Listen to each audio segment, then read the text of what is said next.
Are you willing to lose to win in a dysfunctional or toxic relationship? Are you willing to lose the relationship to gain a better relationship? Are you willing to lose the person in order to get more respectful behavior toward yourself or non-abusive treatment of yourself, whatever it is that the person's doing? Oftentimes, we are so afraid to go to that place where we are willing to lose to win that we instead tolerate the behavior. It takes being willing to lose to win often to get substantial change that lasts. And sometimes the person not capable, not willing, doesn't want to. And then you find that out. So people do a lot of stupid and unhealthy, mean, malicious, hurtful, abusive, entitled, selfish things in this world to each other. We're all sinful. But even the most toxic, unhealthy person in your life, I think makes somewhere in their heart, in their mind, they make a risk assessment. And they know, unless they truly don't care whether you're in their life or not, then you've got nothing to work with. There's nothing to change. Losing the relationship, setting a boundary, saying, I'm not going to continue to be in this relationship unless you change. They're not going to be changed. They don't care. But somebody who does care, and a lot of times you'll think, no, the person doesn't care, but they're still there. Why is this person hanging on? Why is this person not leave if the person doesn't care so much? Why are they still in a relationship with you? Sometimes that is enough to let you realize, hey, you know what, there's something about this is important to them. They make a risk assessment. How much can I get away with? Like, we teach people to treat us the way that they treat us by what we tolerate, by what we allow. And if you think back to, I remember there's some areas in my relationship with my husband and our marriage where I was just pretty strong and, kind of set some firm boundaries, and it kind of just went that way. Other ways, when I questioned, maybe I should, not do this, or, wasn't sure what submission was and if I had a right to say no, it kind of vacillated a little bit, and that set some things in motion. I'm not saying it's 100% my fault, but it is definitely by allowing it and not setting firm boundaries from the beginning, I did. So they make risk assessments. So there's certain things that they're not willing to lose and certain things they're willing to lose. Sometimes people stay in a marriage because they don't want to split their assets, and they know that if they break up, then they're going to have to split their assets. They don't want to do that. They don't want to give up their house. They don't want to live in less of a house. They don't want to have less income. People make choices based on their things that are important to them. But if a person believes they can get away with something and they don't care about how they hurt you or how they hurt someone else or they hurt the relationship, they're going to do it. They're going to figure out, hey, I can talk to her that way, or I can talk to him that way, or I can take this on in I can do this and no one will say anything to me. I can spend the money down in the account. No one will say anything, or no one will do anything about it. Nothing will happen. So I remember reading James Dobson's book, decades ago. Uh, Love Must Be Tough. And he talked about it in his book about having an affair. When a person has an affair, the tendency is to grab on as tight as you can and say, please don't leave me, and be fearful of losing the person. And he says that's the opposite. Instead, you need to open the cage door and say, if you don't want to be with me, leave. You can go. And if you want to be with me, then you have to stop the affair by hanging on and by kind of clawing back that person and being afraid to say, if you want to go, go. If you want to be with that person, be with that person. We're kind of saying, I'm willing to live with you with the affair because I'm not willing to draw a line, a boundary, and lose you. This also happens in adult relationships with narcissistic adult children who are entitled, disrespectful, demanding, mean, critical, hurtful and all of those things to their parents.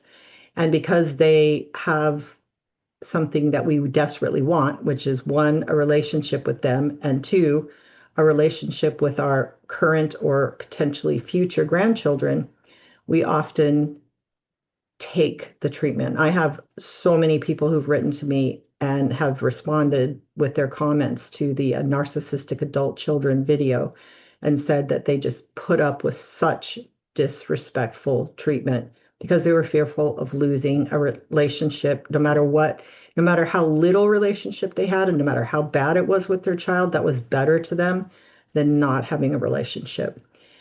And no one can tell you what that line is for you of you saying, I'm willing to let go. Either I'm going to get different treatment and change in this situation, or I'm willing to lose it. I can't tell you when that is. Can't tell you when you're ready. It takes getting to that point. I can't even tell you that you have to. Sometimes you do take what you get, and just sometimes you can't make change, and you think, I'm still going to do this and tolerate this adult child's behavior because I want access to my grandkids. I'm not saying that's not an okay choice. I'm just saying you have a choice. Sometimes you take it for as long as you can and you finally get to a place where you just that's it. Whether it's marriage, a relationship with a child, with a parent, with a friend, with a coworker, with a abusive boss, you get to the point where it's like, that's it. I'm willing to draw a line, a boundary, and say, I need this behavior changed. And if it doesn't change, I'm out. Relationship, I'm out of the relationship. And is there a chance that the person will change? Yeah, there's a chance. I don't know who it is you're thinking of. Some people aren't going to change. Some people can't change. Depends on how bad they are. Depends on what their motivation is. It depends on how valuable you are to them. And are you willing to find that out? It's scary to find that out. It's scary to put that out on the line. But the good thing about that is that you don't continue to live in that place of just tolerating what you know is not healthy and not good for you. So hopefully this gives you some food for thought. Again, each person's situation is so much the same and yet so different. We deal with dysfunction, the dynamics are similar, but our circumstances are our own. So only you can get to the point where you make that decision for yourself when and if you're ready.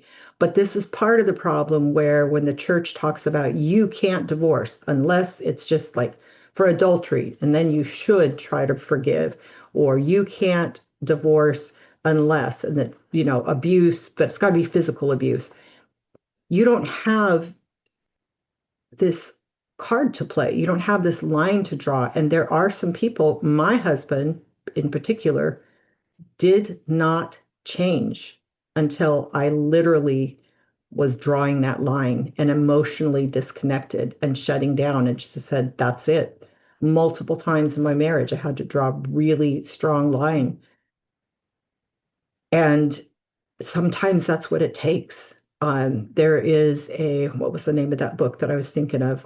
Redemptive Divorce. I can't think of who that's by, but it's a Christian book, and it talks about that being willing to divorce is actually a way of like kind of doing Matthew 18, which is drawing a line and saying the behavior is unacceptable, and I'm going to confront it. And if it takes the threat of divorce or divorce to take a stand against a behavior, I'm willing to do it. Same thing with cutting off a relationship with any family member, a parent, toxic parent that's hurting your family, or like I said, a friend, a boss, anything. So the question is, or it says, God, help me to be willing to lose to win so I can live true to myself. Yes, that is so important. Feeling that we are living congruent with our values is empowering. What are you holding on to that you need to let go of? Are you willing to lose it to win? And John 12:25 says, anyone who loves their life will lose it, while anyone who hates their life in this world will keep it for eternal life. That's not really a verse that talks about this, except it is true in our relationships, just like it's true in our spiritual lives, that if we love our life, we're willing to love the life we have now, and we love who we are, we're willing to lose it in order to gain something better. So I hope this has helped you. If you have questions, please email me. I answer emails. I have classes that will help you deal with the hurt that you've had in relationships. I have classes on self-image, classes on boundaries, classes on healing the wounds of your past, and then learning the 10 transforming or relationship changing principles that I teach you for dysfunctional relationships. So powerful. Please check them out. God bless you, and thank you for watching.